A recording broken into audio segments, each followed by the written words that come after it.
do Tribunal de Contas do Estado do Espírito Santo. Aqui você vai acompanhar o julgamento de processos que tratam da aplicação de recursos públicos, do cumprimento da legislação e da avaliação de políticas públicas. É também nas sessões que os conselheiros deliberam sobre consultas formuladas pelos gestores para esclarecimentos de dúvidas em temas ligados à administração pública. Você pode assistir às sessões pelo portal da Corte, no nosso canal do YouTube e também pelo Facebook. Fique ligado e siga o Tribunal de Contas nas redes sociais para saber o que de mais importante aconteceu nos julgamentos. A sessão já vai começar. Fique com a gente.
Boa tarde. Boa tarde, conselheiro Parabéns ao Lovati. conselheiro Rodrigo pelo...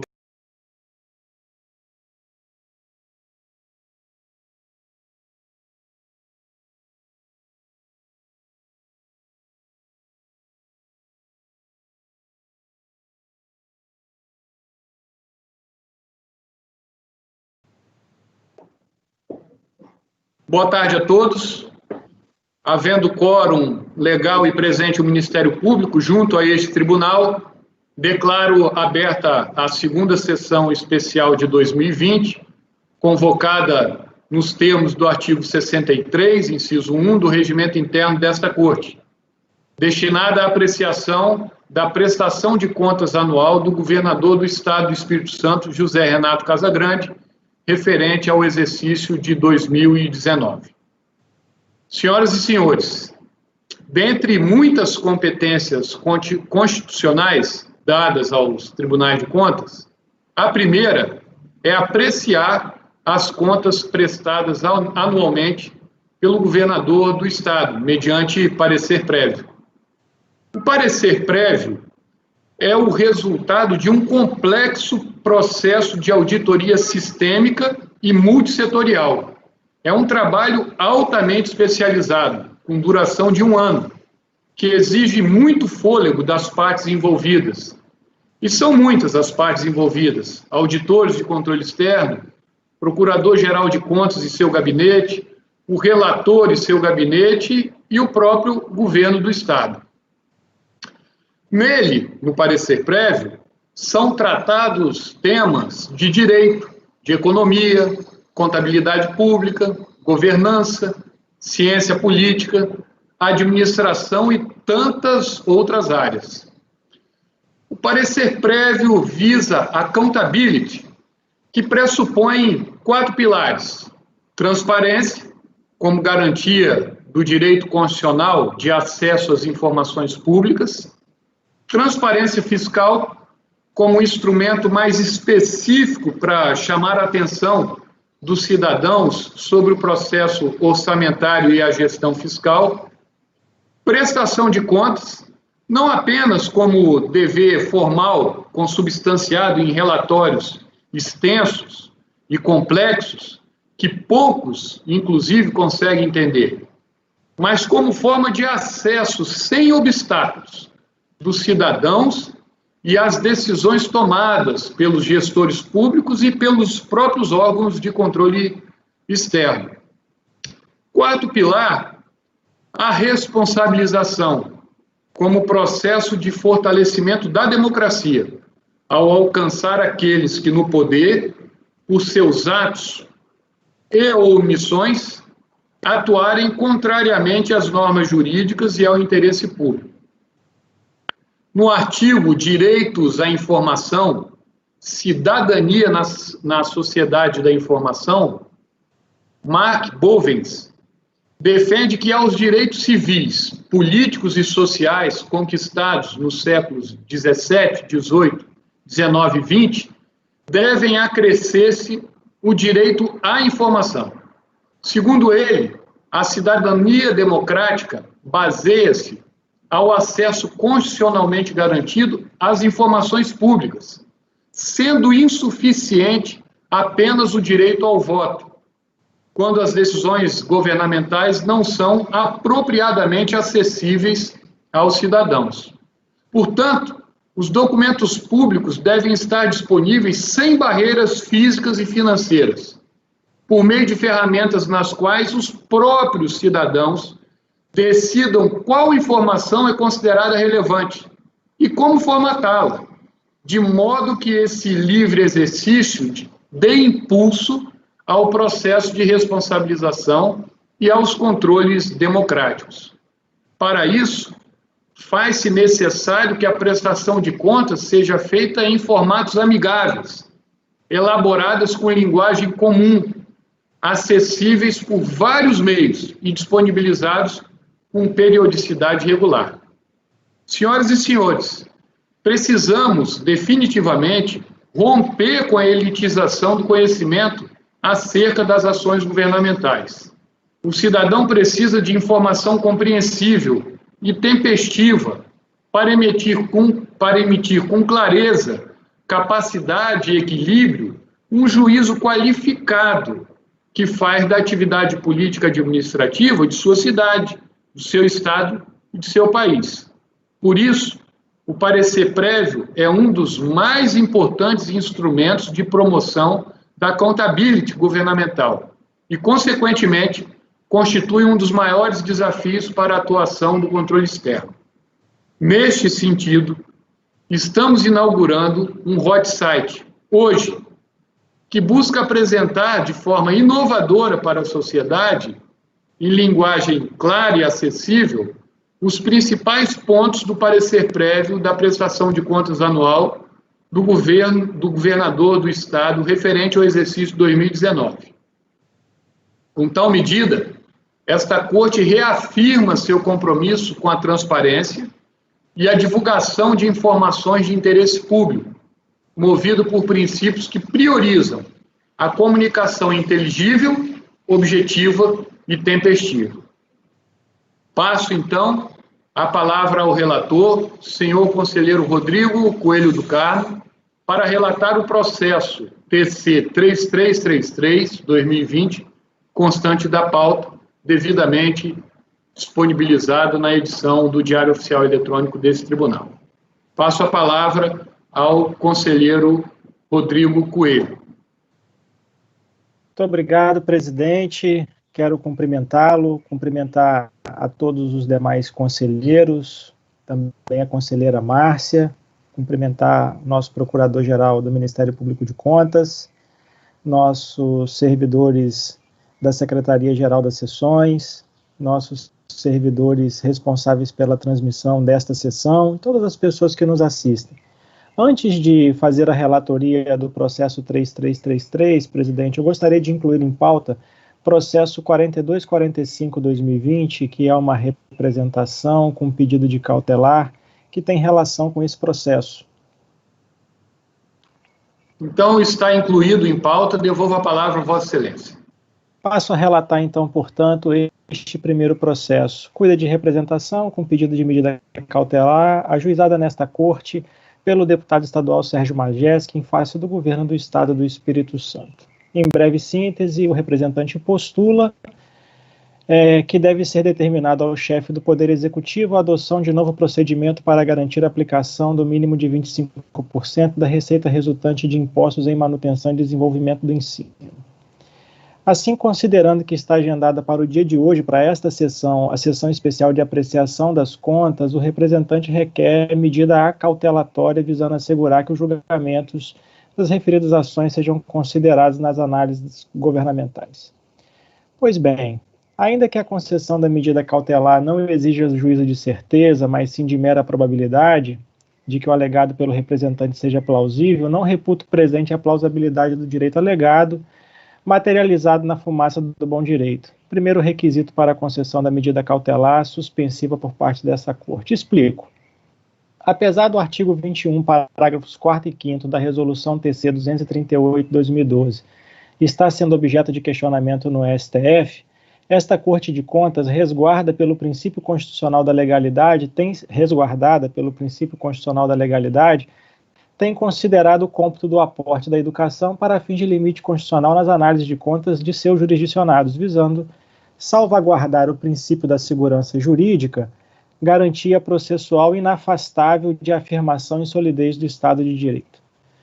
Por essa razão fundamental, senhor presidente, é que eu apresento o voto no sentido de que todo plenário aprove a seguinte minuta de decisão: conhecer a representação, indeferir o pedido de cautelar, notificar o governador do Estado para que se manifeste em 10 dias, dar ciência ao representante e ao representado e correr o processo em rito ordinário. É como voto, devolvo a palavra a Vossa Excelência. Coloco em discussão. Como voto, conselheiro Carlos Hanna. Senhor presidente, senhores conselheiros, senhor procurador, ouvi atentamente o voto de Sua Excelência, o relator. Eu vou acompanhar em toto o voto do conselheiro Rodrigo Coelho. Como voto, conselheiro Sérgio Abudib. Vou acompanhar o relator, senhor presidente. Como voto, conselheiro Domingos Taufner. Senhor presidente, integralmente com o relator. Como voto, conselheiro Sérgio Borges. Solicito que ligue o microfone, Excelência, por favor. Eu voto com o relator, presidente. Muito obrigado. Conselheiro Luiz Carlos Silhote. Acompanho o relator, senhor presidente. Proclamo da forma relatada. Devolvo a palavra ao relator. Senhor presidente, visando tentar tornar mais fácil a leitura e a apresentação desse voto, eu estou aqui tentando compartilhar minha tela. Pergunto se a tela está compartilhada para os senhores, para o acompanhamento do voto. Sim. Ok. Então, antes do início, agradecendo a oportunidade, a confiança dada por todos os conselheiros para relatar tão importante contas, eu quero primeiro fazer agradecimentos, contextualizar, presidente, já complementando a sua belíssima contextualização inicial, de que nós ainda estamos acompanhando essas contas no momento de transição da organização interna do tribunal. A análise começou a ser feita na área técnica pelo então Núcleo de Macrogestão Governamental, passando agora, no início de 2020, a ser feito no Núcleo de Contas. Então, os servidores dos dois núcleos tiveram bastante empenho, bastante zelo com as contas, foram extremamente diligentes, Não só eles, mas em nome deles eu gostaria de cumprimentar toda a área técnica do tribunal pelo importante e robusto trabalho que disponibilizou para que este relator pudesse, junto de sua equipe, proferir o voto. Então, quero agradecê-los. Agradecer também pela agilidade, empenho, presteza e diligência do outro Ministério Público de Contas, que também tem sido extremamente atuante, mas razoável, solidário, exercendo um papel de diálogo importante. Eu quero aqui cumprimentar o Procurador-Geral Luiz Henrique, em nome dele, parabenizar e cumprimentar todos os servidores e todos os membros do Ministério Público de Contas. Quero, com a permissão de todos, fazer um agradecimento especial à minha assessoria, que neste último período se debruçou intensamente sobre esse voto, senhor presidente. Nós fizemos reuniões bastante extensas, levamos o nosso trabalho por muitas e muitas horas a fio e entregamos o nosso melhor, todos nós, toda a nossa equipe. Eu quero cumprimentar e dizer do orgulho que tenho de ter uma equipe tão zelosa, tão diligente, tão dedicada, comprometida e qualificada como aquela que Deus me permitiu construir. E aqui já vou deixando meu agradecimento a Deus por toda essa oportunidade. Sem Ele, nós não estaremos aqui para fazer este acompanhamento. Quero agradecer à assessoria de comunicação do tribunal, que, além da apresentação que eu vou expor, também nos ajudou, motivou a construção do hot site que Vossa Excelência anunciou. Para minha surpresa, eles fizeram um trabalho extremamente bonito, eficaz. Eu acho que todos que tiverem conhecimento vão gostar muito. Então, quero, sem mais delongas, agradecer a todas as pessoas que, direta ou indiretamente, estiveram envolvidas neste trabalho. As contas prestadas pelo governador foram prestadas à Assembleia Legislativa e encaminhadas a este tribunal em 19 de junho deste ano de 2020, num ambiente extremamente complexo, conturbado e diferente que é este da pandemia, e complementadas no dia 26 de junho de 2020. As contas abrangeram a totalidade do exercício financeiro de 2019 e consistem no Balanço Geral do Estado e nos documentos e informações exigidos em ato normativo desta Corte. Em síntese, o objetivo cinge-se na verificação da macrogestão do governo do Estado e observam as normas regimentais e, adicionalmente, as diretrizes propostas por este relator. Cumprindo os ritos legais e regimentais, manifestaram-se a área técnica por meio do relatório 48/2020 e o Ministério Público Especial de Contas por meio do parecer 021/54 de 2020, cujos posicionamentos adoto como razões de decidir. Inicialmente, senhor presidente, eu quero começar a apresentação dessas contas pelo fim. Eu quero começar pelo dispositivo. Eu vou encaminhar um dispositivo no sentido de que a gente emita parecer prévio recomendando ao Legislativo Estadual a aprovação da prestação de contas anual referente ao exercício de 2019 do Governo do Estado, sob responsabilidade do senhor José Renato Casagrande, expedindo recomendações e determinações. Por que começar pelo fim? Porque este é a curiosidade, é a informação que todas as pessoas perseguem e ela está aí, mas ela não é o dispositivo, ela não é a análise em si. O voto contém bastante elementos que podem ajudar aquele que nos assiste a fazer juízo de decidir em relação a esta emissão de parecer prévio. Então, deste modo, eu começo pelo dispositivo e passo a contextualizar a todos os presentes sobre as razões pelas quais chegamos a esta proposta. No voto eu trago alguns conceitos que são aplicados, eu trago o conceito de governança, de accountability, de tribunal de contas. O nosso presidente já falou e eu não vou ficar aqui cansando a todos vocês, mas ele tem o objetivo de fazer com que as pessoas que tenham desejo de pesquisar sobre o voto, de entender as contas de maneira mais profunda, que tenham a base sobre a qual foi construído o voto e a nossa decisão. A conjuntura econômica, orçamentária e financeira de 2019. O desempenho da economia brasileira no ano ficou aquém das expectativas iniciais. O desempenho da economia capixaba apresentou resultados mistos. Enquanto os setores de serviço e comércio apresentaram resultado positivo, a indústria recuou, teve um recuo forte, mantendo o PIB em menos 1,28%.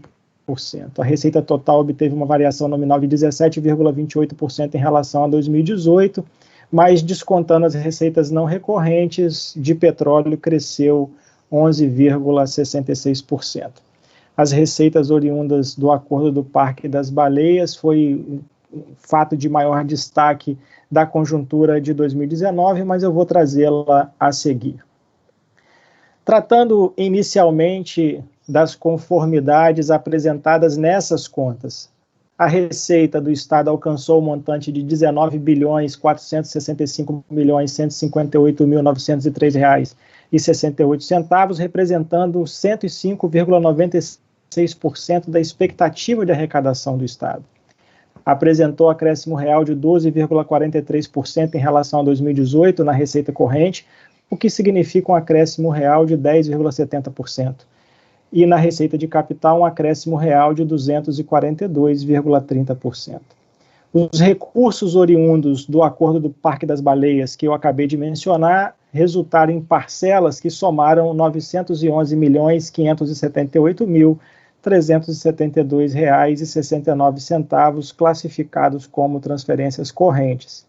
E aqui nós temos um gráfico demonstrando quais foram as fontes de receita: impostos, taxas e contribuições de melhoria 45,18%, transferências correntes 31,68%, contribuições 16,54% e assim por diante. Da composição da receita, o ICMS continua sendo o nosso principal componente da receita estadual, responsável por 46% de toda a receita corrente líquida no ano de 2019, que totalizou a receita corrente líquida um montante de R$ 15.832.866.168,20. Aqui neste gráfico nós podemos acompanhar como está distribuída a arrecadação do Estado: 46% de ICMS, 11,5% de royalties e participação especial, 8,3% do Fundo de Participação dos Estados, 8,1% de demais receitas correntes e segue as demais receitas. Ainda tratando de conformidade, nós tivemos um resultado primário positivo, variando em 168,9% no período de 2015 a 2018 e variando 1.012,5% no período de 2015 a 2019. Importante mencionar que, de acordo com a avaliação da capacidade de pagamento da Secretaria do Tesouro Nacional, o Estado do Espírito Santo foi o único em 2019 que obteve nota A no que diz respeito à classificação de capacidade de pagamento. É importante registrar esse desempenho do Estado, que já se repete por alguns anos. A dívida pública bruta, dívida consolidada, recuou para 44,52% da receita corrente líquida, enquanto a dívida consolidada líquida, que é o parâmetro utilizado pela Lei de Responsabilidade Fiscal no controle do endividamento público, caiu para 14,04%. A reserva financeira do Estado, o valor apurado nessas fontes alcançou, em 31 de dezembro de 2019, um montante de 2,06 bilhões de reais para o consolidado do ente e 1,97 bilhão para o Poder Executivo. O resultado orçamentário, nós tivemos uma receita arrecadada de 19.465 milhões, como já foi dito anteriormente, uma despesa executada de 16.815.378.332,47, ocasionando um superávit de 2.649.788.571,21. Na gestão fiscal e limites constitucionais, primeira questão importante de se ressaltar é que o Estado cumpre a regra de ouro, que as receitas de operações de crédito não ultrapassam, neste exercício de 2019, as despesas de capital no exercício, observando-se assim tal regra. O cumprimento dos limites constitucionais, com base em todo o arcabouço normativo que rege este Tribunal de Contas, constatou-se na educação o cumprimento dos limites constitucionais com um percentual de aplicação de 27,80%, sendo que o mínimo é de 25%, bem como com um percentual de 64,49% na aplicação, na remuneração dos profissionais do magistério, que apresenta exigência mínima de aplicação de 60%. Na política de saúde, constatou-se a aplicação de 17,17% em ações e serviços públicos de saúde, cumprindo assim a determinação constitucional e legal, que é um mínimo de 12%. Em relação aos demonstrativos fiscais, constatou-se a conformidade de todos os demonstrativos fiscais aos artigos 52 a 55 da LRF, bem como o cumprimento das formalidades, prazos e encaminhamentos ao Tribunal de Contas do Estado, assinaturas e disponibilização no Sistema de Informações Contábeis e Fiscais do Setor Público Brasileiro, SICONF. Em relação aos limites constitucionais, nós temos aqui a evolução da aplicação em educação em 2016, 17, 18 e 19, comparando 2016, 27,09, 2017, 27,69, 2018, 28,20 e agora em 2019 foi aplicado 27,8% em educação. Em relação ao limite pago para os profissionais do magistério em remuneração, nós tivemos a aplicação de 71,66% em 2016, 66,33% em 2017, 66,53% em 2018, 64,49% em 2019. A aplicação de recursos na saúde teve um percentual de 16,87% em 2016, 18,24% em 2017, 18,53% em 2018 e 17,17% em 2019.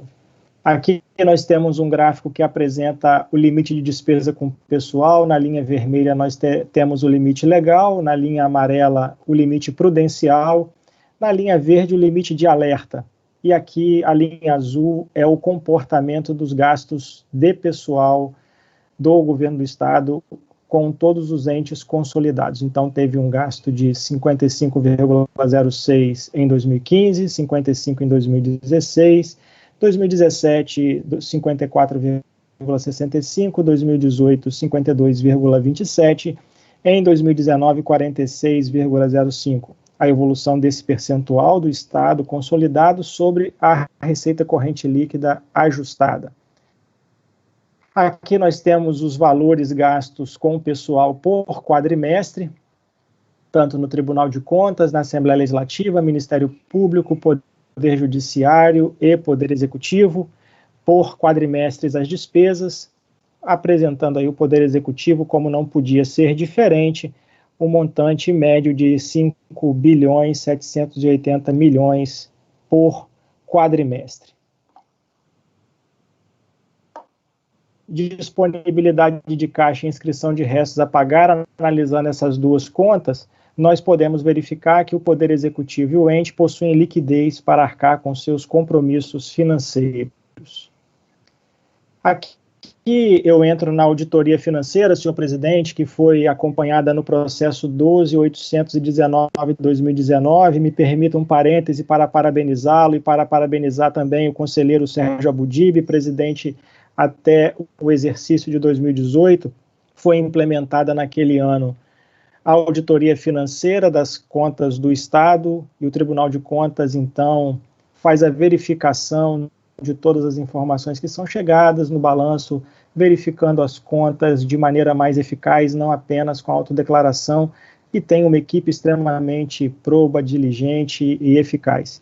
Deste fato, nós temos bastante segurança, senhor presidente, para afirmar que não há conhecimento de nenhum fato que leve a acreditar que as informações constantes nas demonstrações contábeis consolidadas não representem adequadamente, em todos os seus aspectos relevantes, a situação patrimonial consolidada em 31/12/2019 e os resultados orçamentário, financeiro e patrimonial consolidado do exercício 2019. exceto por algumas distorções. Distorção no ativo em virtude de registros antigos de créditos a receber que não satisfazem a definição de ativo em valor não estimado.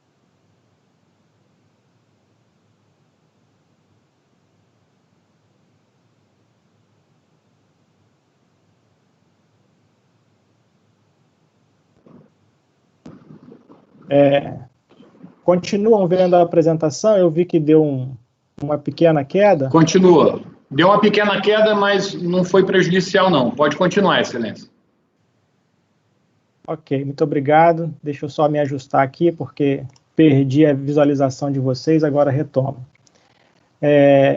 Então, os precatórios da trimestralidade nós falaremos em seguida. Também distorções no ativo em virtude da ausência de reconhecimento, mensuração e evidenciação por competência em valor estimado, e distorções no passivo em virtude da ausência de reconhecimento, mensuração e evidenciação por competência em valor não estimado. Percebam que nós estamos aqui fazendo um levantamento extremamente minucioso, nada aqui alcançado pode sequer ser reconhecido como irregularidade, de maneira que o balanço geral do Estado está em perfeita conformidade e o Tribunal de Contas avaliando com excelente capacidade técnica. Aqui a gente passa a verificar os riscos e ameaças à sustentabilidade fiscal. Então, se nós temos todas as conformidades observadas, nos cabe fazer uma análise das contas com base nos riscos e ameaças apresentadas à sustentabilidade fiscal do Estado. E aqui eu passo rapidamente pelos riscos macroeconômicos, variação no preço do barril do petróleo, a variação de preço de outras commodities, como minério, celulose e café, que são produtos de grande relevância para o Estado, para a economia do Estado do Espírito Santo, assim como o desempenho do PIB. Esse cenário macroeconômico está mais descrito no voto, mas para não cansá-los, eu vou passar adiante.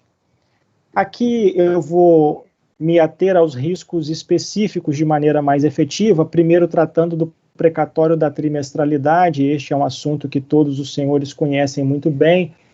O governo do Estado, o Estado do Espírito Santo, ele foi condenado ao pagamento dos precatórios da trimestralidade, chamados precatórios de trimestralidade, e os valores foram questionados, e há uma ação no CNJ para que seja verificado o cálculo desses valores. A Procuradoria-Geral do Estado já emitiu o parecer de risco provável em relação à necessidade de se pagar esses recursos e, portanto, neste voto, nós apresentamos na fundamentação e como recomendação que o governo do Estado elabore um valor que seja confiável de pagamento e lance em provisão no seu passivo, para que fique registrado no balanço patrimonial, no balanço geral do Estado.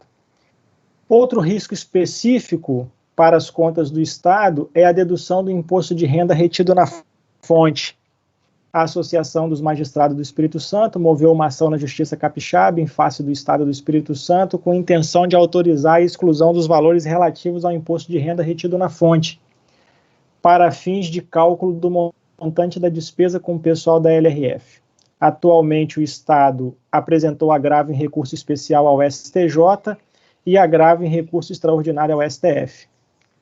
Há um risco de se criar uma margem fictícia para aumentos salariais no presente, com consequências graves para o futuro, por se tratar de uma despesa de caráter permanente com efeitos econômicos baseado numa argumentação meramente jurídica.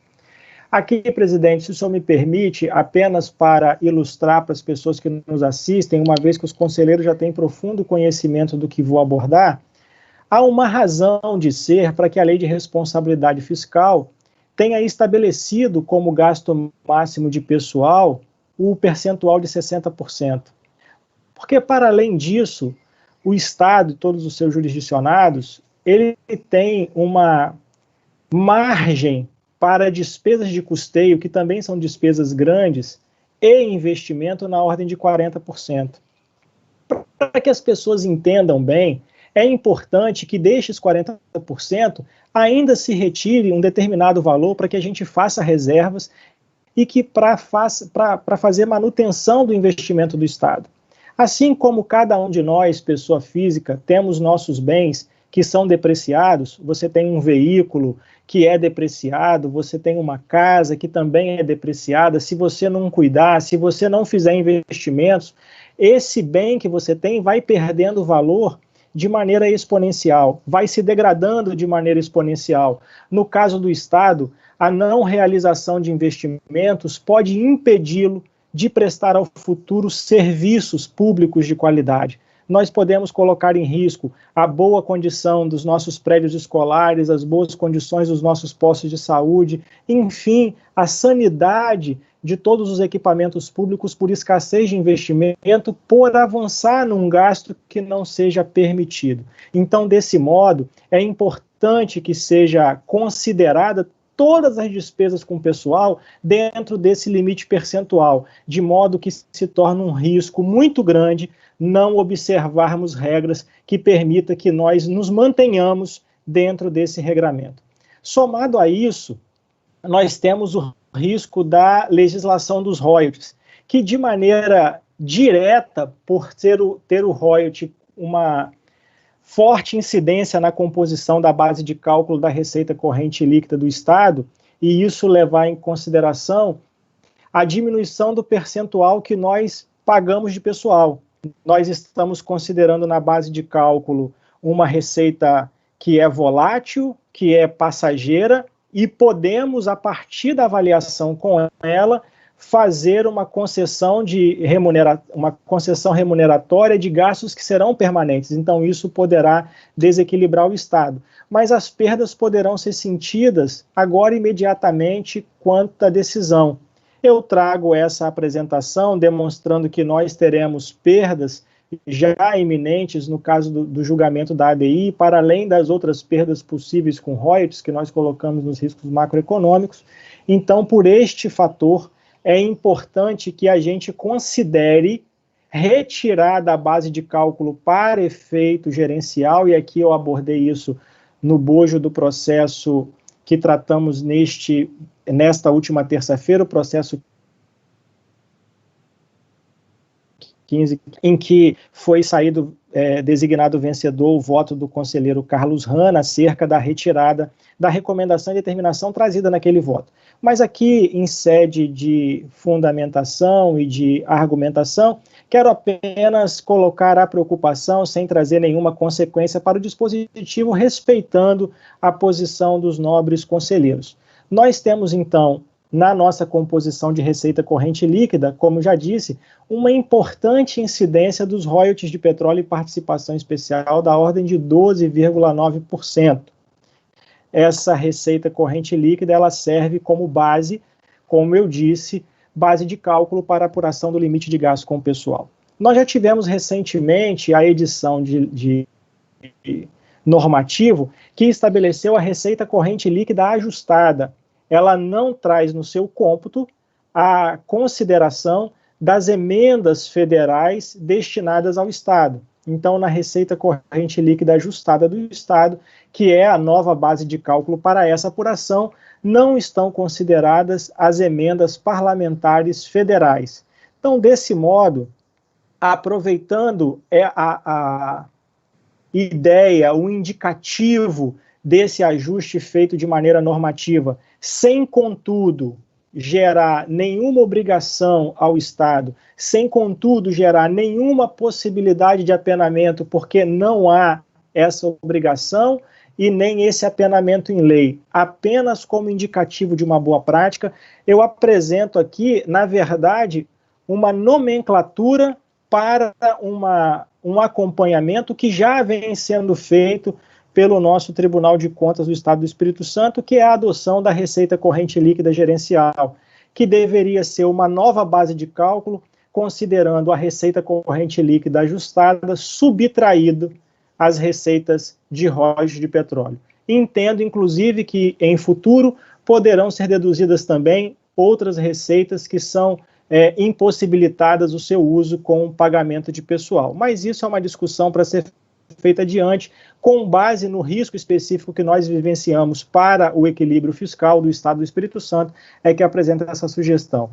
Para ancorar essa posição, eu trago aqui a exemplificação daquilo que o tribunal já faz. Este gráfico, que é parte do painel de controle que o Tribunal de Contas edita mês a mês do Estado do Espírito Santo, vem demonstrando o gasto, o limite de gasto com o pessoal, deduzindo percentualmente os gastos com royalties de petróleo e participação especial. O que seria a receita corrente líquida? Seria considerar os gastos de pessoal com menos 100% dos royalties de petróleo, que seria a última coluna. E a partir disso, as decisões precisariam ser tomadas. Percebam que o ente já estaria no limite de alerta para o gasto com o pessoal.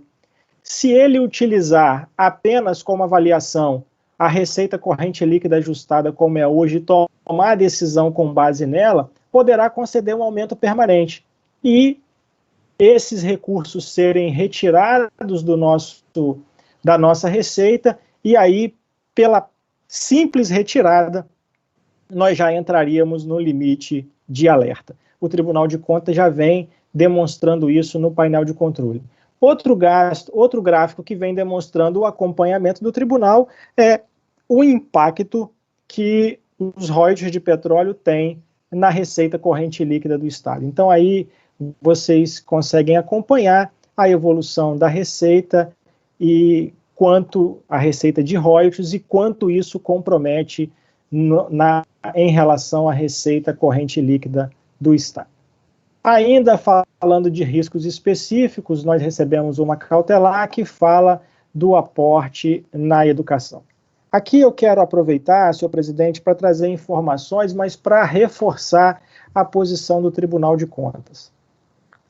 A base de discussão que é feita em relação à utilização ou não deste aporte está estruturada na Lei de Diretrizes e Bases da Educação. No momento de votação da Lei de Diretrizes e Bases da Educação, nos artigos 70 e 71, que foram os artigos que prevêem aquilo que deve ser considerado como gasto de educação e aquilo que não deve ser permitido como gasto de manutenção e de desenvolvimento do ensino, houve no texto analisado de maneira isolada, a omissão, a não clareza do que se deseja, porque foi estabelecida a opção, a expressão servidores como possível de pagamento, e não deixa claro se são servidores ativos ou inativos. Mas este Tribunal de Contas, para editar resolução que normatiza essa aplicação, de maneira muito dedicada e muito responsável, foi analisar a mens legis, foi analisar o desejo do legislador. E aí verificou-se, no primeiro julgamento de contas que abordou sobre esse assunto, verificou-se que no debate estabelecido no Senado Federal, foi editada uma emenda que alterou o texto original. No texto original estava estabelecida essa impossibilidade da aplicação do aporte, foi retirada essa negativa por conta da necessidade e do desejo de não se precarizar as aposentadorias dos profissionais do magistério. Então, naquele momento, dedicou-se um enfrentamento a essa questão na defesa das aposentadorias daqueles profissionais que dedicaram toda a sua vida à função do magistério. Deste modo, entendemos nós que o Tribunal de Contas do Estado do Espírito Santo nada mais faz do que respeitar o desejo do legislador. Não cabe ao Tribunal de Contas legislar em favor dessa ou daquela política pública ou categoria. Então, deste modo, nós reforçamos que o Estado do Espírito Santo, com as regras estabelecidas de maneira normativa pelo Tribunal de Contas do Estado do Espírito Santo, faz a aplicação de 27,8% no gasto com educação, por conta desta interpretação que foi verificada com o contexto com o andamento do processo legislativo no âmbito do Senado Federal.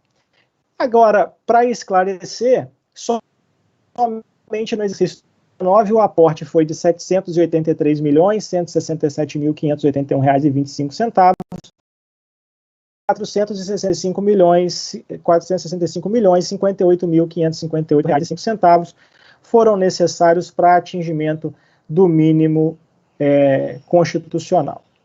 Então, nós temos aqui agora, para analisar, algumas ameaças. Essas ameaças são o cômputo do aporte previdenciário na despesa com pessoal. Nós temos um gasto considerável, principalmente pelas características do fundo financeiro. Esse gasto é crescente. A necessidade de se ter um gestor único da Previdência no Estado do Espírito Santo e também é um ponto de ameaça a observação do índice de cobertura do fundo previdenciário. Nós já analisamos a política previdenciária do Estado no processo TC 805/2020, que foi uma fiscalização que teve como objetivo geral analisar as informações previdenciárias e a gestão do equilíbrio financeiro e atuarial do Estado do Espírito Santo no exercício de 2019. As pessoas que nos assistem podem achar curioso o fato de citar outros processos aqui na relatoria deste voto, mas é porque esses processos acabam sendo processos acessórios à análise das contas de governador e nós usamos as informações constantes desses processos para fazer a análise do resultado da ação governamental no exercício.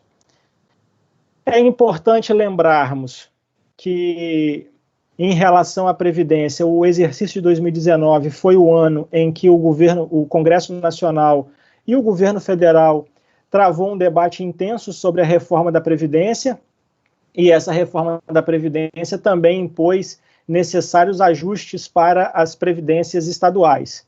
Neste caso, nós tivemos apenas uma legislação que ainda foi abarcada no exercício de 2019 aqui no Estado do Espírito Santo. A Lei Complementar 931, de 3 de dezembro de 2019, que alterou a Lei Complementar 282 de 2004, aumentando a alíquota de contribuição mensal compulsória do segurado ativo dos aposentados e dos pensionistas para 14%. Nós vamos lembrar, essa alíquota anteriormente era de 11%.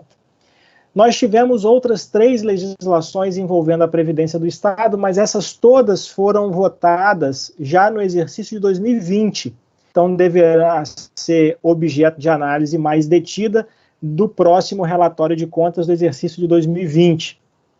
Trata-se da Lei Complementar Estadual 938, de 9 de janeiro de 2020, que regulamentou os pontos que foram desconstitucionalizados pela Emenda Constitucional 103 de 2019, a Lei Complementar Estadual 943, de 13 de março de 2020, que tratou da legislação relacionada aos militares, criando um fundo de proteção social dos militares, que na prática é um outro fundo previdenciário que apenas alcança os militares, e a Lei Complementar Estadual 945, de 27 de março de 2020, que reduziu a alíquota patronal do Espírito Santo Previdência para 14%. Vamos lembrar que essa alíquota patronal anteriormente era de 22%. Essas leis estão aqui apenas para reforçar que elas não foram editadas em 2019, merecerão análise mais detida no exercício de 2020, mas trazem também preocupações com a Previdência Estadual, que pode se configurar uma grande ameaça. Em relação à reforma da Previdência Estadual e suas necessidades, a Lei Complementar Estadual 938 de 2010 permitiu que o Poder Judiciário e o Ministério Público realizem a elaboração, o processamento e o pagamento do benefício de aposentadoria dos magistrados e membros, ficando o IPAJM responsável por fazer a conferência a posteriori dos benefícios pagos. E o artigo 77, parágrafo 4º desta lei, dispõe que os pagamentos dos proventos vinculados ao Fundo Previdenciário serão realizados por meio de descentralização orçamentária e financeira do Fundo aos respectivos órgãos, descaracterizando o conceito de unidade gestora única. Esse assunto ele é tão delicado porque, ao não observar a unidade gestora única, o Estado pode não obter o certificado de regularidade previdenciária. e isso pode impedir o Estado de receber recursos federais e recursos de outras fontes. Então, esse é um assunto extremamente preocupante, merece a nossa atenção, a nossa dedicação, e nós temos confiança de que o IPAJM está preparado para ser essa unidade gestora única, não tenho dúvida, merecendo a articulação nesse sentido, para atender à legislação vigente.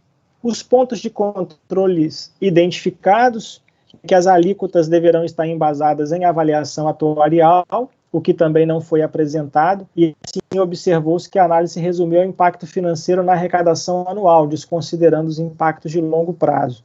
Há também a necessidade de estudos atuariais, mesmo para aqueles projetos que não aumentaram despesa do Estado, tendo em vista que todas as leis complementares trouxeram importantes impactos para o Espírito Santo Previdência.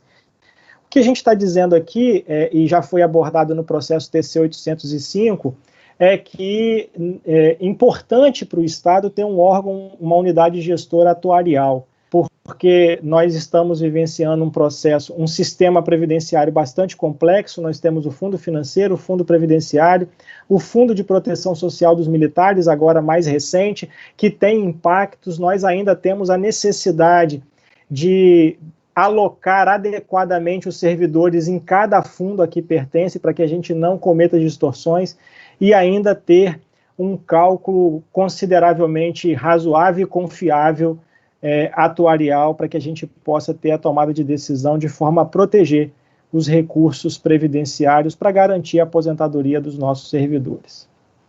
Então, ainda falando de previdência, em relação ao equilíbrio financeiro, a análise foi numa abordagem de curto prazo, com foco principalmente nas receitas, despesas e resultados previdenciários e nas disponibilidades financeiras do Espírito Santo Previdência, que é esse sistema consolidado. A cobertura das insuficiências financeiras em 2019 totalizou 2,36 bilhões, representando 15,85% da receita corrente líquida no mesmo exercício, percentual igual ao observado em 2018. Em relação à cobertura das insuficiências do fundo financeiro, observou-se um incremento de 5,43% de 2018 para 2019, considerando-se o Estado, o ente, todos os poderes e órgãos abarcados. Já o déficit financeiro previdenciário do Espírito Santo Previdência teve redução de 8,59% em relação a 2018. Os saldos em investimentos do regime próprio de previdência social referentes a 2019 foram na ordem de R$ 95.913.840 e R$ 4.549.895.940, respectivamente, para os fundos financeiro e previdenciário. A rentabilidade da carteira de investimento do fundo previdenciário, ao contrário do que ocorrera no ano anterior, em 2019, a rentabilidade da carteira de investimentos atingiu o percentual de 12,89%, percentual acima do projetado, que era de 10,07%. Em relação ao equilíbrio atuarial, que é a avaliação de longo prazo, e abordou aspectos como a contabilização das provisões matemáticas previdenciárias, evolução dos resultados atuariais, das reservas de recursos e dos aportes financeiros para a cobertura das insuficiências financeiras. O déficit consolidado do Espírito Santo Previdência totalizou 36,15 bilhões em 2019. O déficit do fundo financeiro reduziu 56,76% relativamente ao exercício 2018, devido à utilização da taxa de juros de parâmetro de 5,86%, que tem impacto no passivo atuarial. Isso não tinha incidência de juros anteriormente. E o fundo previdenciário apresentou um superávit atuarial de 2,46%, superior ao exercício 2018, e ao contrário do fundo financeiro, o passivo atuarial do fundo previdenciário foi elevado em 27,67%, tendo contribuição direta da redução da taxa de juros real aplicada de 5,5% em 2018 para 5% em 2019. Esse já tinha incidência por ser um fundo capitalizado. O índice de cobertura do fundo previdenciário, que nós apresentamos como ameaça, atingiu a marca de 1,37 em 2019, o pior índice da série, já tendo sido 1,98 em 2016. Isso é quanto que nós temos de ativo para cada passivo apresentado no fundo. Aqui nós temos uma projeção do resultado atuarial do Fundo Financeiro e do Fundo Previdenciário e da consolidação do ES Previdência, levando em consideração aqui que não há o Fundo Social de Proteção dos Militares. Ele foi constituído recentemente, tem regras próprias e terá um impacto nesse resultado. Mas aqui nós podemos ver que o Fundo Financeiro ele continuará deficitário até o ano de 2032, onde ele, a partir daí, começará deficitário, aumentando a despesa de aporte. A partir de 2032, ele começa a diminuir a despesa de aporte, continuando deficitário, mas fazendo com que a gente vá caminhando para um resultado nulo do Espírito Santo Previdência consolidado no ano de 2070. Então, a continuar com a projeção e a previsão que está em 2070, nós não teremos déficit previdenciário a continuar nessa trajetória. Política de educação estadual. Aqui nós temos também como processo acessório o processo 3330, que motivou a verificação da política pública de educação. É importante ressaltar aqui, conselheiro presidente, que os tribunais de contas têm trabalhado de maneira a garantir em suas auditorias e suas avaliações o resultado da ação governamental, avaliando o resultado de políticas públicas, deixando de ser o que o conselheiro do Tribunal de Contas de Minas Gerais, Sebastião Elvésio, chama de Tribunal de Governança. Então, nós estamos aqui trazendo a avaliação da política pública de educação. Nós primeiro precisamos abordar as competências, né? Os municípios têm a responsabilidade prioritariamente pela educação infantil e ensino fundamental, e aos estados e Distrito Federal pelo ensino fundamental e médio. Percebamos aqui que há uma concorrência de competências entre municípios e estado em relação ao ensino fundamental, e isso está previsto na LDB, na legislação brasileira, que também prevê que isso aconteça em regime de colaboração. O Estado do Espírito Santo, por meio da Lei Estadual número 10.631, de 28 de março de 2017, instituiu o Pacto pela Aprendizagem no Espírito Santo, um esforço do Estado para constituir um regime de colaboração. Nós verificamos que ainda há deficiências nesse regime de colaboração pelo levantamento que for apresentado no processo 3330, de 2019, mas nós aqui, a partir da observação dessa Lei Estadual 10.631, de 28 de março de 2017, e também a partir das provocações trazidas no parecer ministerial do Ministério Público Especial de Contas, podemos observar um trabalho da área técnica do Tribunal de Contas, especialmente do Núcleo de Educação, de Política Pública de Educação, no sentido de direcionar algumas perspectivas. Antes de estabelecer esse estudo, eu quero aqui indicar que estou trazendo no voto algumas pesquisas científicas que foram realizadas por vários pesquisadores de diversas partes do mundo pesquisando educação, e que aponta ao final que não adianta apenas discutir o financiamento. Antes de falar dessa abordagem, presidente, eu também quero parabenizar o Tribunal de Contas pela política de incentivo à capacitação. Aqui, dentre as pesquisas trazidas, eu trago a pesquisa da servidora Cláudia Matiello, esposa do nosso querido Juninho, que acompanha aqui na Secretaria das Sessões, a quem eu mando um abraço e um cumprimento especial, desejando que ela tenha muita saúde no parto da nossa querida Laís, parabenizando, então, a partir dessa pesquisa que eu trago, que representa o trabalho de todos os demais servidores do tribunal que concluíram este mestrado em parceria entre o Tribunal de Contas do Estado do Espírito Santo e a FUCAP, para externar apenas um dos incentivos que é dado para a qualificação. Mas o que traz a nossa querida Cláudia Matiello em sua pesquisa de maneira conclusiva? É claro que aqui é um pequeno trecho, não retrata todo o conteúdo da pesquisa.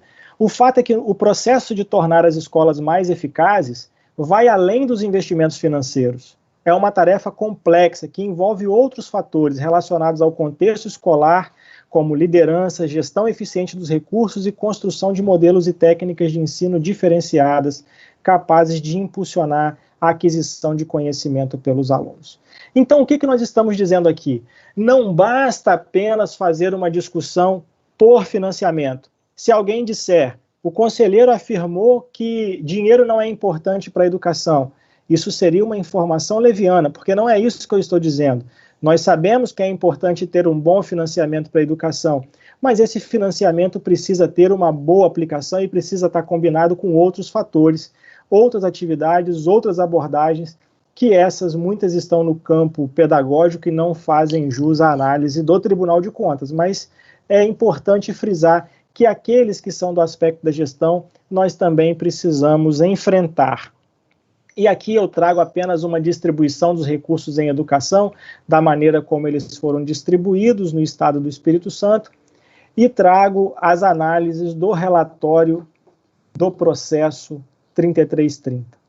Aqui nesse relatório, de modo geral, nós identificamos que há uma deficiência de comunicação entre as redes para fim de planejamento conjunto da oferta de vagas. Quando nós falamos entre as redes, nós falamos entre a rede do Estado e a rede dos municípios, as escolas que pertencem ao Estado, as escolas que pertencem ao município.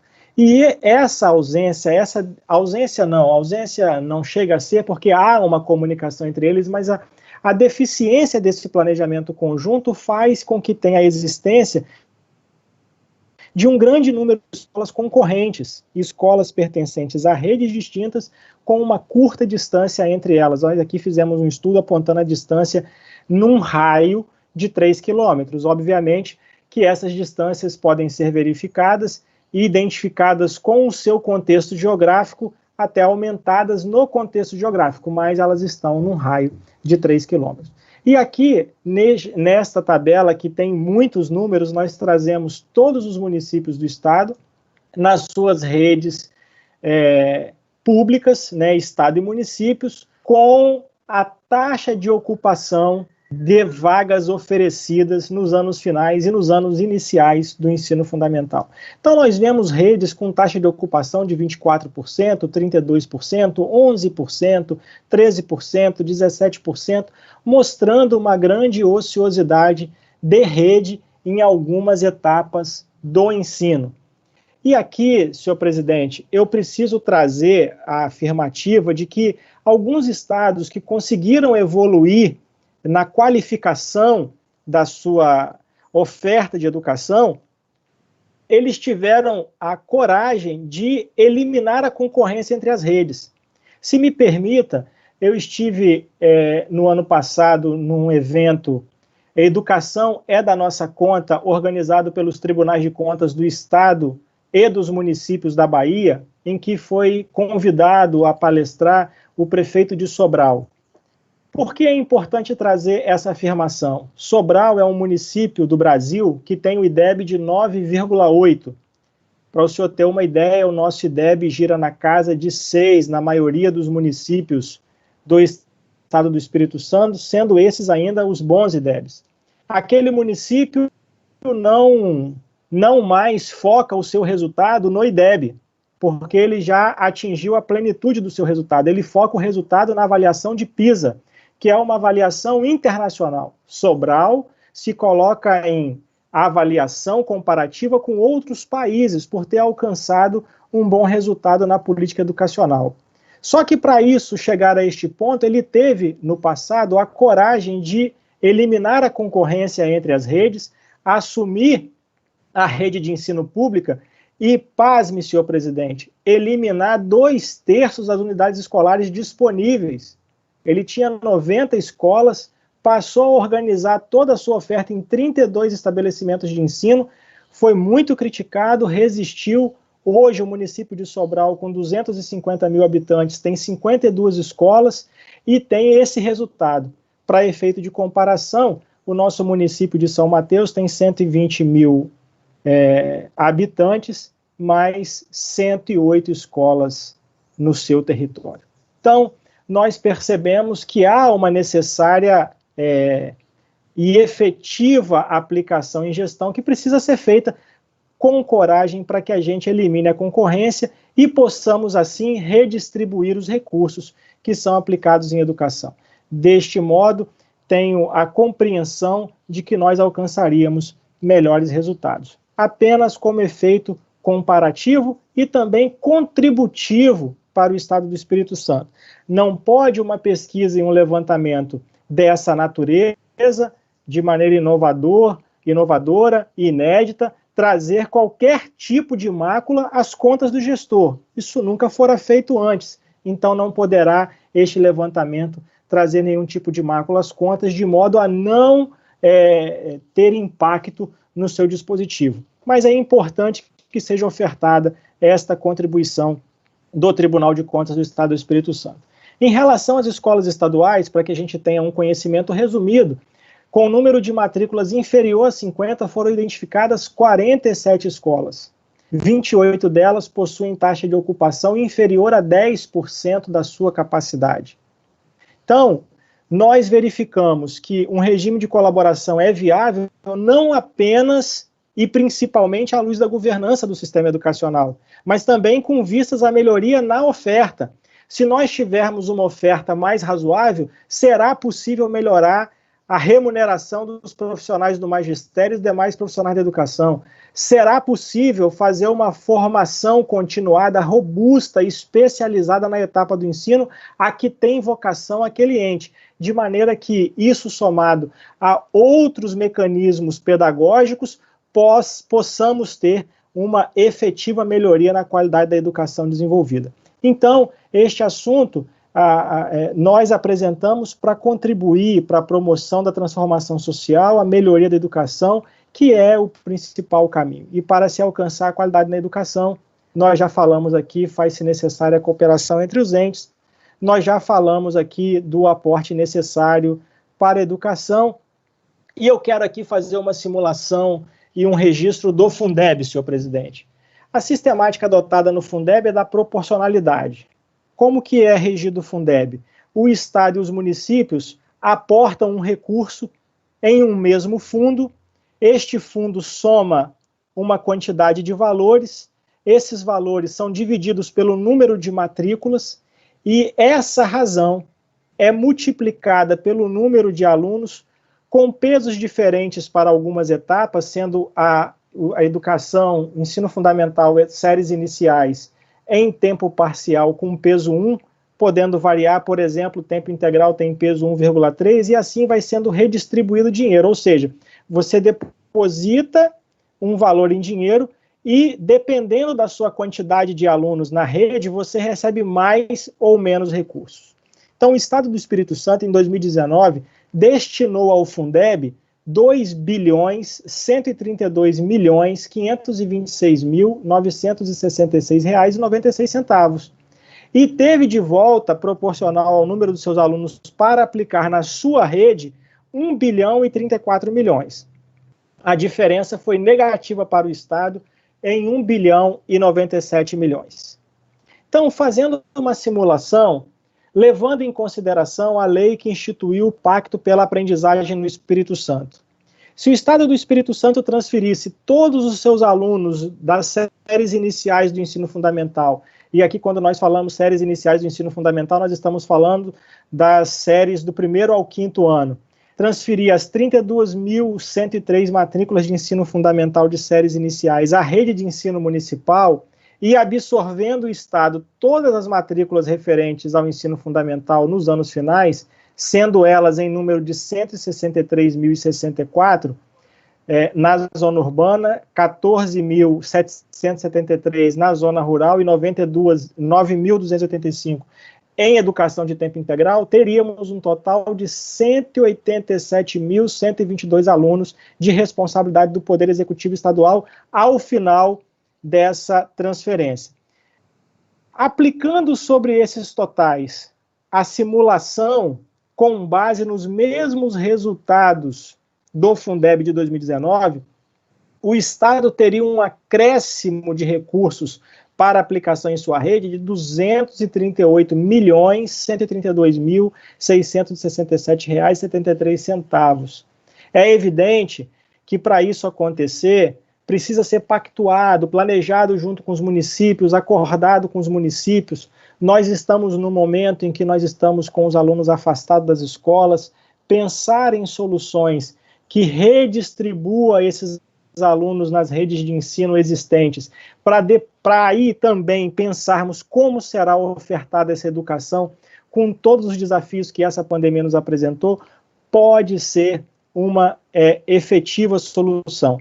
Essa, então, é uma aplicação prevista pelo Tribunal de Contas, com base na legislação vigente no Estado, para que seja avaliado pelo governo, caso ele decida em aplicar o regime de colaboração nessas bases. Aqui me vale frisar, presidente, que essa não é a única forma de implementar um regime de colaboração, mas como é o caminho que está sendo tratado na lei que cria o Pacto pela Aprendizagem, entendemos nós que essa pode ser uma boa solução. E também, caso entenda o governo do Estado por criar alternativas a esse risco que tem o Estado do Espírito Santo sobre a necessidade de retirar o aporte da educação, equivocadamente a nosso juízo, pelo desejo do legislador, também poderia ser utilizado como forte implemento,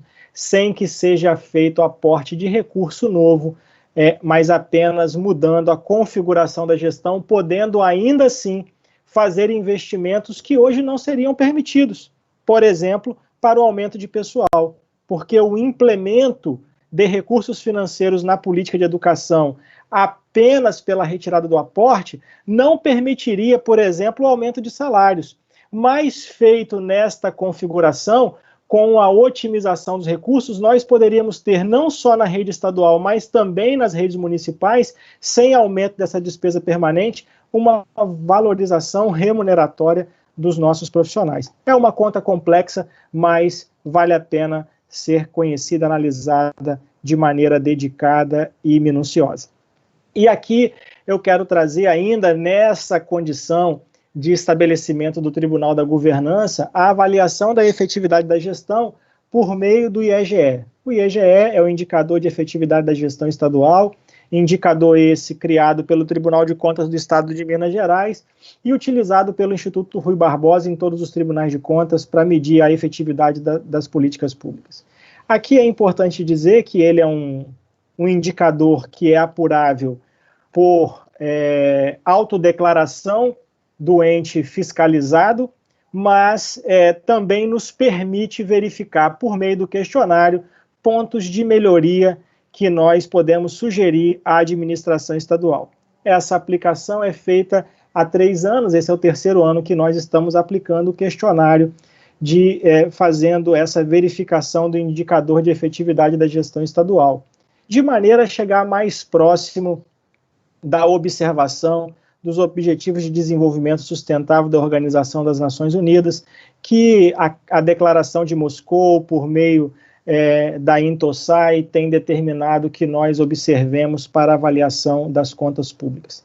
Então, o IEGE, ele se organiza em dimensões, e são elas as dimensões, a dimensão de planejamento, gestão fiscal, educação, saúde, segurança pública, meio ambiente e desenvolvimento econômico, gerando para cada uma delas um indicador. Esse indicador, ele ganha uma nota A, B+, B-, B, A, B+, B, B-, C+, C, C-, de acordo com a sua pontuação. O Estado do Espírito Santo, de maneira consolidada, alcançou uma nota geral no IEGE de 79%, ficando na classificação B+. Comparando com 2017 e 2018, manteve-se na média, sendo que em 2017 foi 77 e em 2018, 82. Na dimensão de planejamento, os pontos de melhoria que foram abordados, e aqui na dimensão de planejamento é o que permite fazer a escolha das melhores estratégias de alocação e distribuição de recursos. Os pontos de melhoria que nós indicamos o indicador de avaliação do planejamento, cujo objetivo é captar em que medida o governo tem obtido êxito no planejamento orçamentário de programas e ações do PPA. O governo se enquadrou no grau crítico, com pontuação 1, evidenciando uma baixa adequação do planejamento com a execução físico-financeira. Substancial redução no percentual da margem de participação popular no orçamento, sugerindo a necessidade do fomento da participação popular e falta de carreira específica para servidores com habilidades técnicas em planejamento, gestão e orçamento. Na dimensão fiscal, o Estado teve nota B+, de muito efetiva. Porém, nós identificamos pontos de melhoria. Em relação à execução da receita, a ausência de medidas com vistas ao aumento da quantidade e valores de ações ajuizadas para a cobrança da dívida ativa, a ausência de medidas de arrecadação com vistas à evolução do montante dos créditos tributários passíveis de cobranças administrativas, DO meta para arrecadação de ICMS, IPVA e imposto de transmissão causa-mortes, a ausência da indicação no demonstrativo do anexo de metas fiscais da LDO, as medidas de compensação para cada renúncia de receita, critérios transparentes e consistentes estabelecidos para apuração da estimativa de renúncia de receitas e para a apuração das respectivas medidas de compensação, repetindo a situação dos 2 anos anteriores. A administração tributária no exercício de 2019 não avaliou formalmente o custo-benefício da abertura de programas de recuperação de crédito, não adotou indicadores para a avaliação e nem avaliou esses indicadores de resultado como realizado nos 2 exercícios anteriores. Os registros contábeis na renúncia de receita decorrentes da concessão ou ampliação de incentivos ou benefícios de natureza tributária para o exercício de 2019 permanecem não estando em conformidade com as normas brasileiras de contabilidade aplicadas ao setor público. No ponto de melhoria em relação à Previdência, permanece não existindo equilíbrio financeiro entre despesas e receitas do regime próprio de Previdência. Nos aportes para a cobertura do déficit atuarial, o Estado não observa a portaria MPS 746/2011, que determina a aplicação financeira desses recursos por no mínimo 5 anos, registrados nos 2 exercícios anteriores. E, por fim, no ponto de melhoria em relação à dívida ativa, o percentual de prescrição de processos judiciais referentes à cobrança de dívida ativa em 2019 foi maior ou igual a 10% em relação ao valor total dos créditos da dívida extintos. Na dimensão educação, nós podemos observar os pontos de melhoria em relação à infraestrutura escolar. O percentual das escolas que utilizam laboratórios de informática ou salas de aula com computadores nas instituições destinadas ao ensino fundamental e médio vem caindo ano a ano. O percentual de acessibilidade para pessoas com deficiência ou com mobilidade reduzida tem decrescido nos anos. Em relação ao transporte escolar, só há registro da rota dos veículos do transporte e não do tempo de viagem. Em relação ao corpo docente, há uma redução no percentual de diretores capacitados no ano de 2019. Em relação aos indicadores educacionais, o Estado informa ter promovido o levantamento da existência de acesso, vagas disponíveis para toda a população em idade escolar, dos ensinos fundamental e médio da rede estadual. Contudo, nos termos do nosso processo 3330 de 2019, há um elevado número de escolas com etapas de ensino concorrentes, como eu já abordei inicialmente. Os outros elementos dos indicadores escolares nós já abordamos na apresentação da política de educação. Em relação à política de saúde, o índice de saúde, nos pontos de melhoria, promoção e vigilância em saúde, merecem atenção os seguintes pontos. Nessa relação, houve um aumento no quantitativo de casos prováveis de notificação, confirmação e de óbito por dengue, por chikungunya e por zika no Estado. Lembremos que nós estamos aqui avaliando 2019 e o Estado teve neste indicador uma nota B, uma nota positiva. Nós estamos aqui apenas destacando os pontos de melhoria. Existem uma série de outros pontos em todos os índices. Eu posso voltar aqui para demonstrar que na educação a nota foi B+, na gestão fiscal também B+. Então, em todos os índices nós temos aí vários outros elementos de análise. Aqui em gestão e governança, no indicador de saúde, ainda a ausência em local acessível ao público nas unidades da rede própria estadual de assistência em saúde da escala atualizada de serviço, incluindo nome e horário da entrada e saída dos profissionais de saúde no ano de 2019, contrariamente aos anos de 2017 e 2018. A ausência de controle de tempo de atendimento dos pacientes, horário de entrada e horário de início do atendimento médico nas unidades. Em relação ao índice de segurança pública, aqui teve nota B+, muito efetiva. mas os pontos de melhoria em relação à política de segurança pública. Não existe avaliação da eficácia da política pública específica voltada ao acompanhamento de medidas socioeducativas a adolescentes infratores, nem quanto à política pública voltada à inclusão social de egressos do sistema prisional, repetindo situação de 17 e 18. Em relação ao sistema prisional, houve uma redução do número de presos recebendo formação e ou treinamento profissional. Em relação específica ao sistema socioeducativo, não se calcula a superlotação e ou ociosidade de vagas para cumprimento de medidas socioeducativas privativas de liberdade, tanto masculinas quanto femininas, nem a adequação do local de oferta com o local da demanda. Em relação ao sistema de informação da segurança pública, não há sistema automatizado de identificação civil como informado em 17 e 18. Em relação à defesa civil, o Estado utiliza registro eletrônico para cadastramento de ocorrência de defesa civil, no entanto, esse registro não está integrado ao S2ID, Sistema Integrado de Informações sobre Desastres da União. A ausência do levantamento de riscos de incêndio e pânico em edificações. O Estado registra o número de crimes violentos ocorridos em seu território. No entanto, no que se refere aos crimes contra o patrimônio nas modalidades roubo à mão armada e sequestro, não informa o quantitativo apurado. Então, esses são as relações, os pontos de melhoria em relação ao índice de segurança pública. Em relação ao índice de meio ambiente, os pontos de melhoria em relação à água, houve uma diminuição do percentual de fornecimento de água tratada. Em relação ao solo, não se adota nem se aplica indicador para a qualidade do solo, como aconteceu também em 2018.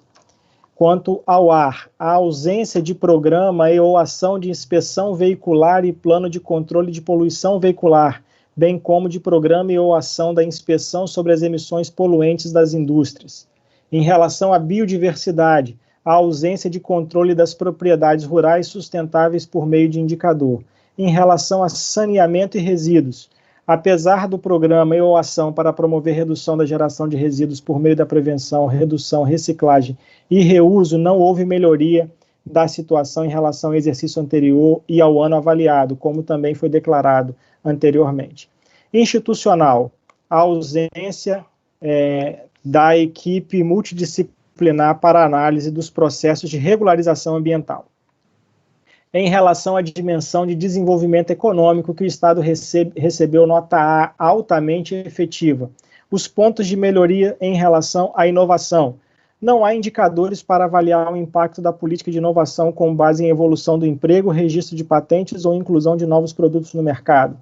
Em relação à economia solidária, a realização de compras públicas diretamente da agricultura familiar em um percentual abaixo de 30%, assim como nos exercícios anteriores. Empreendedorismo, a ausência de política de capacitação dos empreendedores locais, inclusive micro e pequenos empresários, para desenvolver competências necessárias à participação no processo de compras públicas e a ausência de mecanismos online para fornecimento de licenças e autorizações a empreendedores e empresas na área ambiental do Estado. Então, assim, eu finalizo a avaliação por meio do IEGE, que foi outro processo acessório com bastante dedicação dos nossos servidores no ano de 2019, e passo a relatar sobre os monitoramentos, senhor presidente. Então, relato para considerar cumprida, promovendo as devidas certificações, as deliberações seguintes, aqui constantes do parecer prévio, considerar não monitorável a deliberação 1.3.3 do parecer 66/2019, considerar finalizadas as deliberações seguintes, constantes do parecer prévio, monitorar em momento posterior as seguintes deliberações constantes do parecer prévio TC 52/2018. Determinar, com base em todas as ameaças, riscos que nós apresentamos aqui, com base nas conformidades, os pequenos ajustes, determinar ao Instituto de Previdência que cumpra o parágrafo 1º do artigo 4 da Instrução Normativa S-Prev 9/2018, determinar ao IPAJM, a Secretaria de Planejamento, que na próxima avaliação atuarial do Fundo Financeiro, além da projeção consolidada, realize também a projeção para os próximos 75 anos, determinar a Secretaria de Gestão e Recursos Humanos, a CEP e ao PAJM, sob a supervisão da SECONT, que apresente a esta Corte, a partir do exercício 2021, as normas e procedimentos formais para a quantificação do impacto orçamentário, financeiro e atuarial dos aumentos remuneratórios, determinar ainda a IPAJM e a Cefaz, até o exercício 2022, somente efetuem o registro da receita orçamentária das variações nas contas dos investimentos quando da sua efetiva realização, nos termos do Manual de Contabilidade aplicado ao setor público. A Cefaz, que enquanto não for sanada a determinação 2.4, que é essa que eu acabei de ler, passe a incluir notas explicativas nos anexos dos relatórios de gestão fiscal e dos relatórios resumidos de execução orçamentária que contemplam os valores ou dados da RCL. A Cefaz, a partir do exercício 2021, passe a notificar mensalmente os órgãos autônomos e poderes do Estado quanto ao montante dos rendimentos financeiros do Fundo Previdenciário. Recomendar que a Cefaz, no exercício de sua competência de órgão de contabilidade central, em conformidade com os preceitos estabelecidos, prossiga na adoção dos procedimentos necessários para normatizar os critérios de classificação para o reconhecimento e mensuração dos créditos a receber oriundo de financiamentos concedidos do Fundap, que indique no demonstrativo do anexo de metas fiscais as medidas de compensação para cada renúncia de receita, que a Cefaz promova as adequações dos registros contábeis da renúncia de receita decorrentes da concessão ou ampliação dos incentivos ou benefícios de natureza tributária,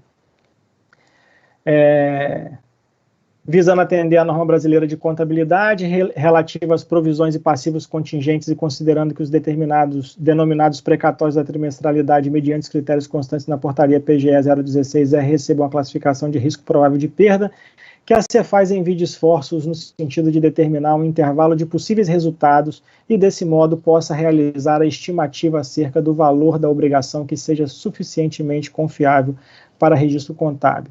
Que a Cefaz, no exercício de sua competência, prossiga na adoção dos procedimentos necessários para o reconhecimento e evidenciação dos créditos por competência.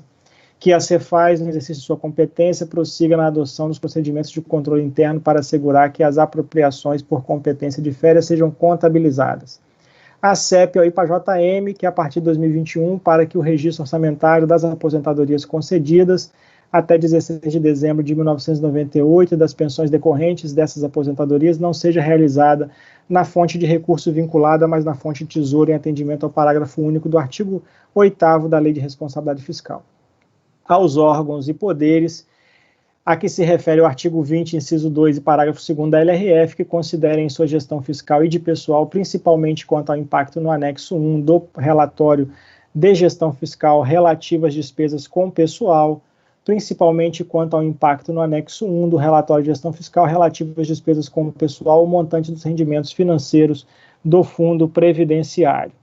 E eu quero aqui, senhor presidente, lembrar que no voto vem constando o acompanhamento parcial de uma recomendação que fora trazido pelo douto Ministério Público de Contas, mas que eu estou propondo a supressão dessa recomendação em relação ao aporte previdenciário da educação, para que ela seja analisada nos autos do processo 4245-2020, que fora apresentado, protocolado no Tribunal de Contas em forma de representação e que teve medida cautelar indeferida na sessão de hoje. Como o assunto tem pertinência com aquele processo, eu então estou propondo a supressão dessa recomendação para que ela venha analisada após a análise do rito ordinário naquele processo. Agradecendo aqui a compreensão de todos os conselheiros em relação a essa medida que eu faço a partir da protocolização deste processo que fora feita no dia de ontem. O voto já estava disponibilizado e distribuído aos senhores conselheiros, então peço a compreensão de todos para realizar essa supressão.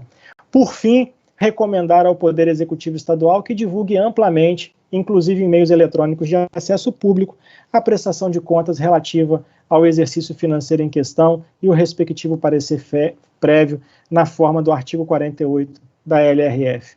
Pedindo desculpas por tê-los cansado, agradecido pela atenção de todos, é o voto que submeto para a apreciação dos senhores. Muito obrigado, presidente.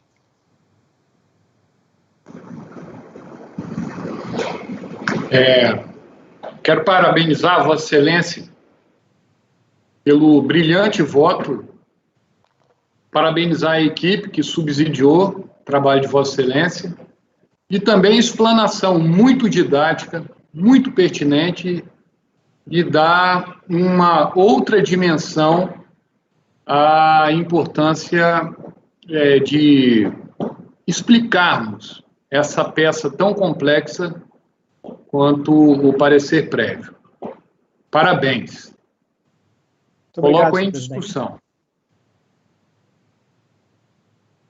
Como voto, conselheiro Carlos Hanna. Senhor presidente, senhores conselheiros, senhor procurador, também gostaria de parabenizar o relator pela brilhante exposição, pela forma concisa que trouxe dados tão extensos, elencando os pontos mais importantes, mais relevantes, estender os parabéns a toda a equipe que elaborou as contas, bem como a equipe do seu gabinete, da Ascom, enfim, todos que participaram.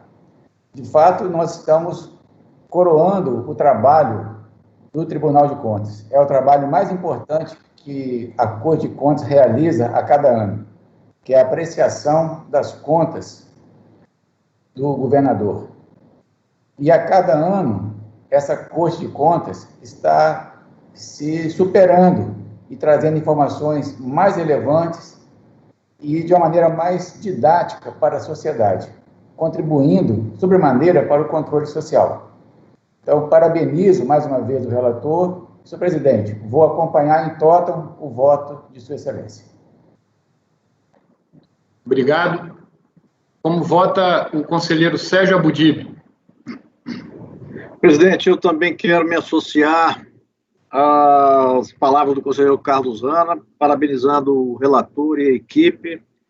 O voto é um belíssimo trabalho, inovador na questão da educação, e vou acompanhar integralmente, parabenizando mais uma vez. Como voto, conselheiro Domingos Taufner. Senhor presidente, senhores conselheiros, ilustre representante do Ministério Público de Contas, parabenizo o relator e toda a equipe do Tribunal de Contas, tanto do gabinete, da área técnica, do Ministério Público de Contas, das equipes de apoio, pelo incansável trabalho realizado de análise das contas de governo em seus mais variados aspectos. E ressalto que neste ano houve toda uma dificuldade devido à pandemia do novo coronavírus, mas mesmo assim o Tribunal de Contas conseguiu, funcionando de maneira virtual, manter e até aprimorar a mesma qualidade da análise das contas e de outros trabalhos que eram realizados no ano anterior. Então, por isso, realmente, parabenizo, essa análise das contas do governo nos seus mais variados aspectos. E com relação ao voto do relator, ressalto que neste ano foi feita, quer dizer, devido até à especialidade do relator, uma análise mais detalhada do nosso sistema educacional, ressaltando principalmente a necessidade da qualidade do gasto público. Em qualquer área de atuação do poder público, a prioridade não é gastar muito, mas sim gastar com qualidade, com eficiência. E também não podem ser assumidas em excesso despesas de caráter permanente, que comprometem de maneira significativa o futuro próximo. E por isso o relator fez importantes alertas também sobre a questão previdenciária. E foram abordadas muitas outras questões relevantes, tudo de forma muito didática, que inclusive foi ressaltado pelo nosso presidente aqui em sua fala, que aqui então cabe não repetir, mas sim apoiar. Diante disso tudo, acompanho integralmente o voto do relator. Devolvo a palavra a Vossa Excelência. Obrigado. Como vota o conselheiro Sérgio Borges? Solicito que Vossa Excelência ligue o microfone, por favor. Eu estava assistindo a aula do conselheiro Rodrigo e esqueci de ligar o microfone. Mas quero parabenizá-lo pelo excelente trabalho, que para mim não é surpresa, né? A gente sabe da capacidade e da competência de Vossa Excelência. Em relação ao parecer prévio das contas, eu estou completamente de acordo com Vossa Excelência. Eu queria apenas fazer aqui umas considerações e notas taquigráficas que eu considero importantes. Uma das que eu ia fazer, Vossa Excelência já retirou, que foi o item 3.9. E a primeira, também, no que diz respeito à receita corrente líquida gerencial, a posição adotada pelo Vossa Excelência foi muito importante, embora externe preocupação no corpo do voto com o gerenciamento de possíveis impactos da queda de arrecadação de royalties e participação especial, com foco na gestão de pessoal. Prudentemente, não trouxe para o dispositivo qualquer menção à receita líquida gerencial, instrumento não previsto no nosso ordenamento jurídico.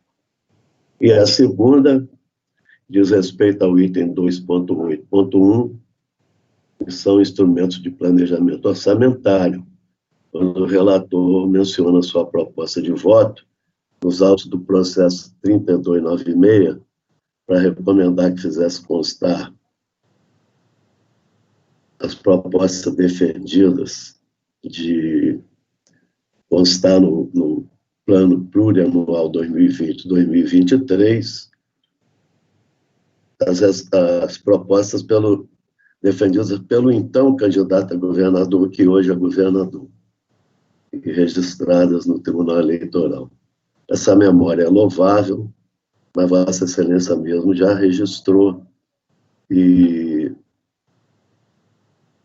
em virtude do resultado da votação de ontem, com o voto do vencedor do conselheiro Hanna. No mais, quero parabenizar sua equipe, todos, todo mundo mesmo. A gente sabe a competência com que essa equipe trabalha o ano todo para que nós, relatores, possamos apresentar um trabalho digno e competente.